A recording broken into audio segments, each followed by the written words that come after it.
Всем здравствуйте, дорогие зрители и гости моего канала. С вами я, Джейк Легенда. И сегодня будет у нас обзор про FNAF Mashup мультиплеер. Вы спросите, а чего так резко FNAF? Ну вообще я и раньше хотел разнообразить как-то контент, а то только одни скибиди, да и скибиди мне уже начинают ассоциировать с каналом только про одни скибиди, что мне явно не нравится. Ну, в общем, просто я раньше не знал, чем именно разбавить. Сейчас я уже определился. Ну а вы пока подпишитесь на мой телеграм-канал. Там есть много разных новостей, к примеру, какие будут видео и спойлеры к ним. Ну и разные приколы со мной. Ссылка будет в описании, и спасибо за внимание. И теперь про FNAF видео тоже будут. Что ж, ну а что там насчет самой-то игры? Сама игра это что-то типа пародии на FNAF 7. То есть не прям Ctrl-C, Ctrl-V в Roblox, а это что-то свое от автора. Сам автор этого плейса является Protoscrap. Ну и тут есть все FNAF от 1 и до 6. И вот еще хочу одну важную вещь уточнить. Я понимаю, что в нашем мире нет ничего идеального. И поэтому, если в модели аниматроника будет больше 2 ошибок, то тогда это будет грех. То есть, если будет 3 ошибки, это будет грех. А вы можете написать в комментарии. Потом согласны со мной или же нет. Первый грех за то, что каждый FNAF представляет тот аниматроник, который и на заставке оригинального FNAF. То есть на FNAF 1 Фредди, втором поломанный Фредди, третьем Спрингтрап, 4 кошмарный Фредди. Но почему-то уже на FNAF 5 там стоит Funtime Фредди вместо Бэйби. И на FNAF 6 стоит почему-то Scrap Baby вместо Rockstar Фредди. Если вы хотите сказать, что это из-за того, что во FNAF 5 нету там Бэйби, а во FNAF 6 нет Rockstar Фредди, то нет, вы не правы. Во FNAF 4 тоже нет Фредди кошмарного, то есть его нельзя взять, его все еще нет в игре. Он только будет скоро. Так что первый грех в копилку. Второй грех за модель Фредди. У него на лице были пятна и отпечаток руки на глазу. И сам живот у него был намного больше, а тут он какой-то плоский. Следующий грех за то, что обычно Бонни умеет телепортироваться. И грех, между прочим, серьезный, потому что это очень может сильно помешать охраннику. Потому что резко он видел аниматроника по камерам, допустим, где-то в зале, и через секунду он оказывается уже почти у двери. Согласитесь, это как-то нечестно. И следующий грех за то, что Бонни не может взять гитару, потому что эта гитара какого-то черта той Бонни, хотя эта гитара находится на сцене аниматроников из FNAF 1. И вот там сцена аниматроников из FNAF 2 и его гитары. То есть почему той Бонни может взять гитару, а Бонни нет? Почему ему нельзя было такую же функцию сделать? У него что, во FNAF не было гитары? Следующий грех за то, что Бонни и Чика из FNAF 1 могут ходить по 2 коридорам сразу. Хотя во FNAF 1 Бонни ходил по левому коридору, а Чика по правому коридору. А тут они чисто включили механику Фредди из FNAF+. Ну и похоже грех с Чикой за то, что почему она не может взять кекс свой. То есть почему той Чика с кексом своим, обычной Чикой с FNAF 1 нет. Вопрос почему? У нее что, во FNAF 1 опять же не было кекса? Был. И следующий грех модели Фокси. Первое, у него плоский живот. Ну как плоский? Отсутствие живота, то есть в прямом смысле он вообще никак не торчит. Он просто другого цвета и все. Хотя во FNAF 1 он чуть-чуть все же торчал. И еще у него не горит глаз, который без повязки, хотя по идее должен. И еще у него чуть отличается цвет кожи от оригинального Фокси. И нет, я не расист. Следующий грех за то, что Эндо 01 не может себе сделать черно-белые глаза. То есть вот, на столе буквально сидит его копия, но почему-то сам Эндо не может себе сделать такие же глаза. А этот почему-то может. В чем отличие?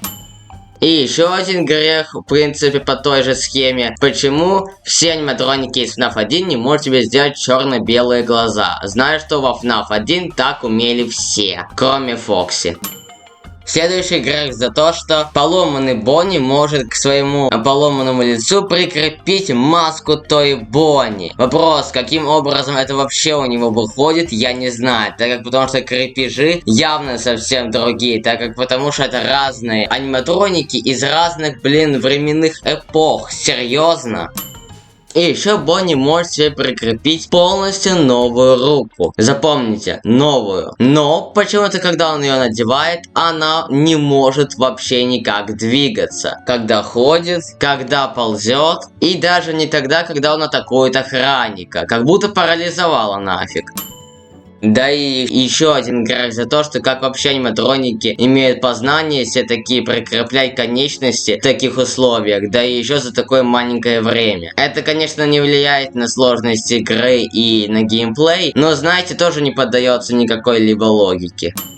Следующий грех за модель поломанной Чики. Первое это за то, что у нее слишком темный цвет ее тела. Второе то, что надпись чуть отличается на фартуке. Третье слишком светлый цвет эндоскелета.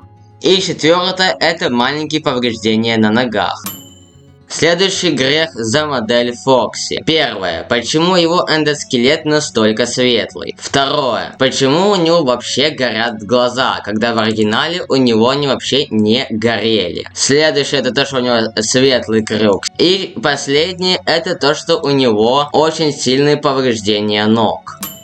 Ну и еще так, дополнительно то, что когда он ходит, у него почему-то приоткрывается повязка. Вопрос, если он видит этим глазом, и она ему мешает им смотреть, тогда зачем он вообще ее носит? Для красоты? Просто в оригинальном FNAF 2 он ни разу не открывал повязку, так как потому что тем глазом реально не видел. Следующий грех, это за модель золотого поломанного Фредди. Первое, это почему у него такая маленькая челюсть, меньше верхней части головы.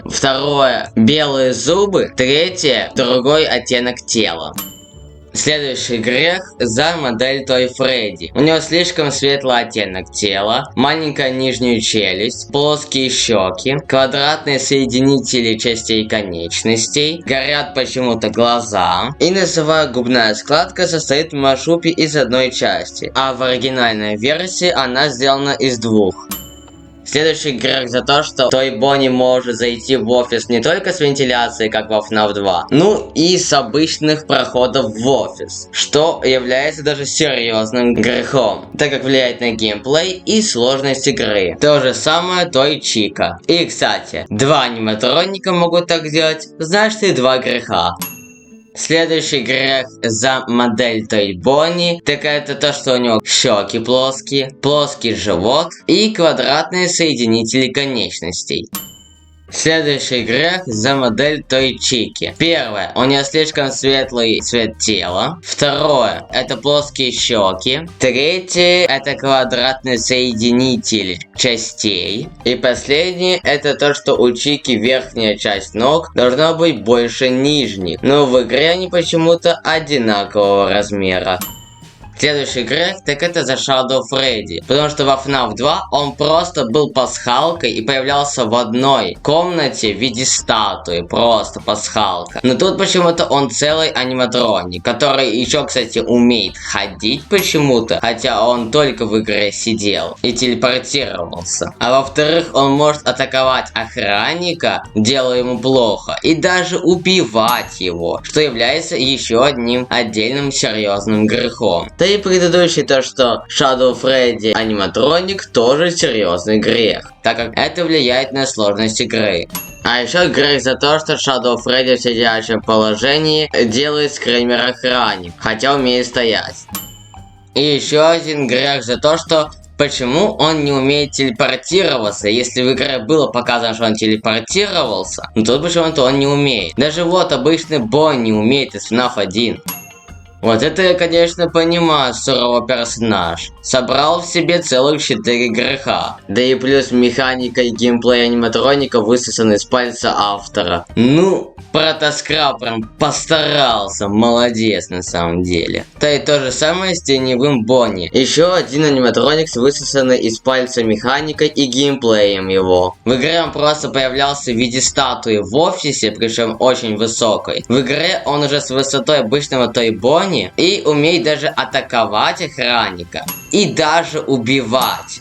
Что все это является одним огроменным серьезным грехом. И еще грех за то, что теневой Бонни умеет отматывать игровое время назад. Вопрос, он что, Клокмен Титан?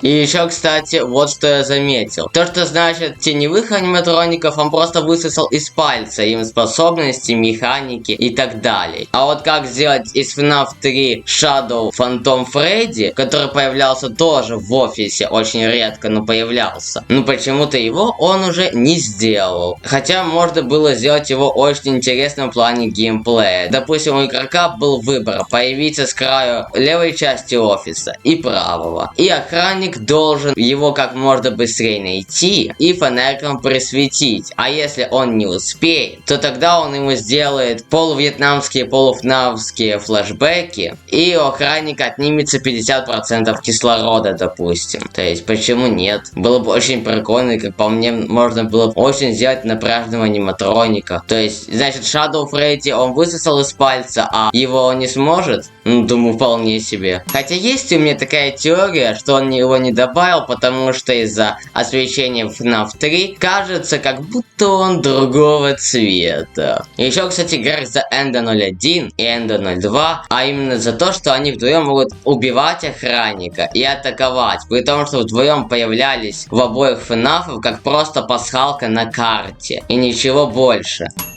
Ладно, ребят, думаю, пора подводить итоги первой части. А это у нас 15 серьезных грехов и 17 обычных. Вот такие результаты за первую часть. Как по мне, очень много серьезных грехов. Но думаю, под конец второй части, ну, конечно, будет намного больше обычных грехов. Потому что игра, думаю, ну, не настолько ужасная. И мне, конечно, она тоже нравится. Думаю, для первой части достаточно. Так как видео и так, думаю, выйдет очень большим, я хочу разделить на две части, а то может и на 3. Все зависит от вас и от вашего актива. Ну, в общем, наберете тут очень много лайков, тем и быстрее я и сделаю вторую часть. Все зависит от вас. А пока я вам всем хочу пожелать высосанных Shadow аниматроников и Shadow Phantom Freddy. И до встречи.